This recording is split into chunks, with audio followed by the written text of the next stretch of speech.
સુરતના ગોડાદરા વિસ્તારમાં gas leakage થતાં અચાનક વિકરાળ આગ લાગી અને આ આગમાં 3 લોકો ગંભીર રીતે દાઝ્યા હતા. ખોદકામ દરમિયાન ગેસ લાઇન લીકેજ થતાં આ દુર્ઘટના બની છે. ઘટનાની જાણ થતાં સાથે જ આસપાસના લોકો ટોળેટોળા ઉમટી પડ્યા અને આગને કાબૂમાં લેવા માટે પ્રયાસ કરવામાં આવ્યો છે. દુકાન તેમજ તેની અંદર રહેલા માલસામાનને પણ ભારે નુકસાન થયું છે. સુરતના ગોડાદરા વિસ્તારમાં અચાનક ગેસ લીકેજ થયા બાદ આગ લાગી. આગ એટલી વિકરાળ બની કે કોઈને ખબર જ ના રહી, પરંતુ ફાયર વિભાગ સમય પ્રમાણે ઘટના સ્થળ પર પહોંચી જતા આગને કાબૂમાં લીધી. બીજી તરફ ઇજાગ્રસ્તોને તાત્કાલિક સારવાર હેઠળ હોસ્પિટલમાં પણ ખસેડવામાં આવ્યા હતા. ખોદકામ કરતી વખતે આ ઘટના બની હોવાની વાત સામે આવી છે. ફાયર વિભાગે અને પોલીસે આ મામલે તપાસ શરૂ કરી છે. અચાનક આવી રીતે આગ લાગી જતાં દોડધામ મચી છે, તો ઘટનાની જાણ થતાં આસપાસના લોકો પણ મદદે દોડી આવ્યા છે. ઇજાગ્રસ્તોને તાત્કાલિક સારવાર હેઠળ ખસેડવામાં આવ્યા છે.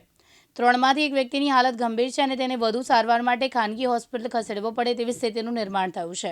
કાનાભાઈ મેર, દિવ્યાંગ ન્યૂઝ, સુરત.